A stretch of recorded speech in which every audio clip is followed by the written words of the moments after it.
Assalamualaikum warahmatullahi wabarakatuh. Kendati polisi sudah menetapkan Fadilah atau dipanggil Datuk sopir dari keluarga Lady Aurelia Pramesti, mahasiswa Fakultas Kedokteran Universitas Sriwijaya Palembang ini sebagai tersangka, tetapi Lady Aurelia sendiri sebagai pencetus atau pendorong terjadinya peristiwa penganiayaan ini ternyata belum bisa bernafas lega ya.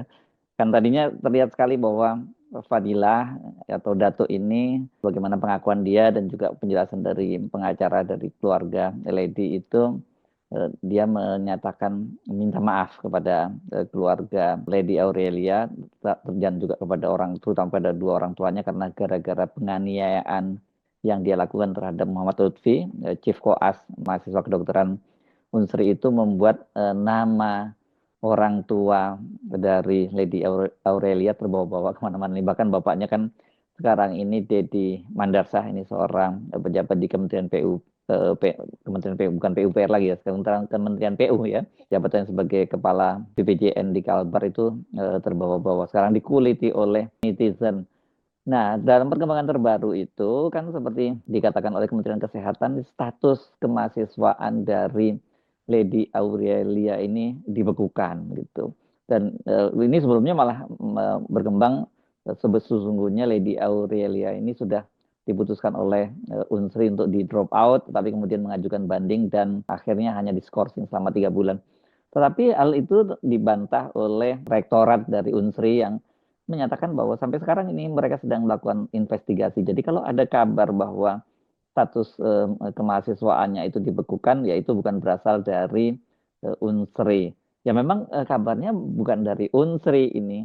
Kabarnya ini justru datang dari Kementerian Kesehatan. Ini yang menyampaikan juga nggak main-main, Direktur Jenderal Pelayanan Kesehatan Kementerian Kesehatan Azhar Jaya, yang kata dia mendapat kabar bahwa status Lady Aurelia Pramesti itu menjalankan koas atau praktek kerja untuk mendapatkan brevetnya sebagai dokter umum di Rumah Sakit Umum Daerah Siti Fatimah Palembang, yang terlibat dalam penganiayaan ya terhadap Dr. Koas Muhammad Lutfi itu telah dibekukan sementara. Sebenarnya kalau disebut terlibat ya mungkin tidak langsung ya keterlibatannya ya. Ini termasuk tipe bullying di pendidikan kedokteran, namun bukan sistemik tetapi kasuistis. Dari informasi yang saya peroleh dari Direktur RSUD Siti Fatimah, maksudnya status LD, ini maksudnya Lady Aurelia itu sebagai mahasiswa sudah dibekukan sementara oleh dekannya sampai kasusnya jelas dengan kepolisian. Itu dikatakan oleh Azhar. Ini banyak dikutip, jumlah media mengutipnya pada hari Sabtu yang lalu. Saya membacanya di Kompas, di kompas.com itu ya. Ini yang kemudian cukup mengundang kehebohan karena ternyata kalau menurut Wakil Rektor 3 Bidang Kemahasiswaan dan Alumni Universitas Sriwijaya Unsri, Profesor Dr. Radiati, dia mengatakan bahwa Lady Aurelia Pamesti hingga kini masih dalam tahap investigasi. Dan Profesor Radiati mengungkapkan jika informasi yang beredar soal pembekuan status kemahasiswaan Lady bukanlah pengumuman resmi dari Unsri. Memang benar, ini sumbernya bukan dari Unsri, tapi dari Kementerian Kesehatan. Sebelumnya Rektor Universitas Sriwijaya Profesor Taufik Marwa juga menyatakan dia mengecam aksi penganiayaan terhadap Lutfi itu ya. Meskipun lokasinya itu berada di luar universitas. Ya memang ini betul berada di luar universitas karena koas ini kan apa tepatnya praktek kerja seorang sarjana kedokteran, biasanya kan mereka S1 disebut SKED itu, untuk mendapatkan brevet sebagai dokter umum itu kan dia harus menjalani koas ini selama 4 semester biasanya, dan itu dilakukan di rumah sakit yang bekerja sama dengan universitas. Nah, rumah sakit ini kan di bawah Kementerian Kesehatan, dan ini dilakukan di RSUD, ya, ini RSUD Fatimah pada waktu itu. Nah, ini memang statusnya jadi dua status ya, sebagai mahasiswa dia statusnya mahasiswa Unsri, tapi ketika dia menjalankan koas di rumah sakit itu berarti kan itu rumah sakit itu di bawah Kementerian Kesehatan. Kami mengecam dengan tegas setiap bentuk kekerasan dalam lingkungan kampus maupun di luar kampus, kata Taufik dalam keterangan tertulis itu pada hari Ahad kemarin tanggal 15 Desember 2024. Saat ini kampus atau rektorat itu sudah membentuk tim untuk mengidentifikasi permasalahan, mendalami fakta, dan mencari jalan penyelesaian terbaik. Kasus penganiayaan terhadap Muhammad Lutfi, itu Chief Koas itu disebutnya ya, atau ini ketua untuk angkatan Koas itu ya, kira-kira seperti itulah. Tapi Lady disebutnya sebagai adik kelasnya sih katanya begitu ya. Ini memang mengundang kehebohan dari seluruh Indonesia ya.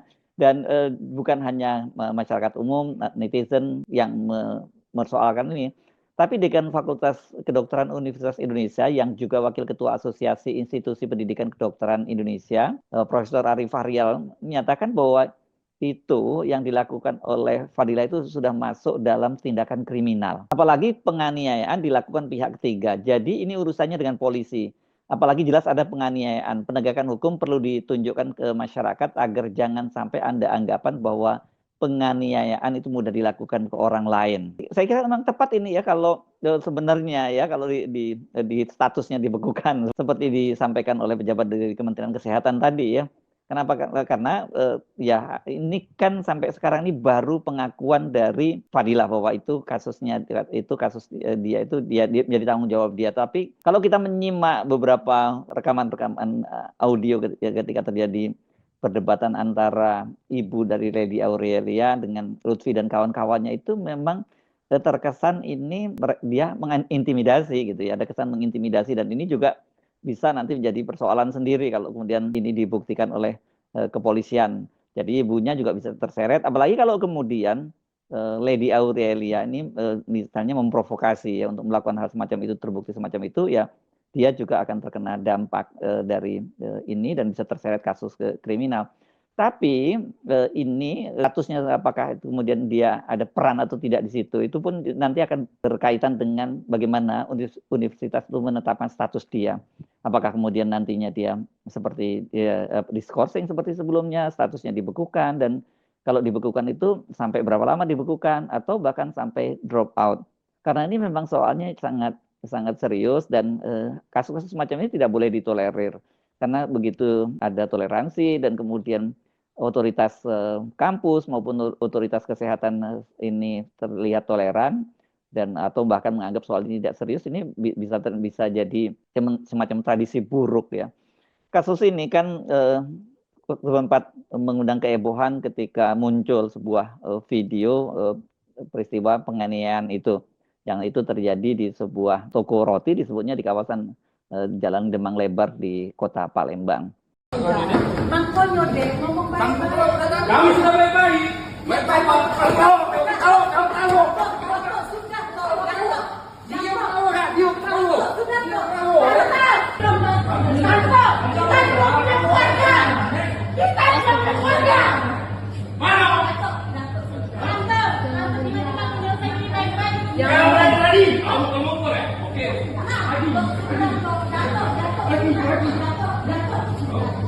La ilaha illallah. kami sudah baik-baik.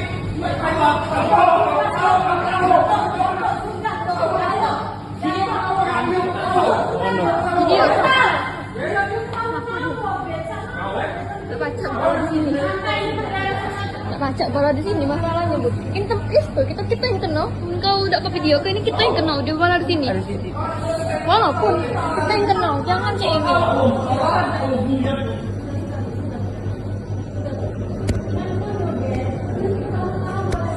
Video itu saja sudah mengundang kehebohan luar biasa ya. Dan belakangan kemudian malah muncul sebuah video ini versi CCTV gitu yang melihat bagaimana peristiwa awal kejadian yang memang terlihat sangat sadis. Ini Fadilah ini melakukan penganiayaan terhadap Lutfi. Nah, yang nunjuk imamnya berarti.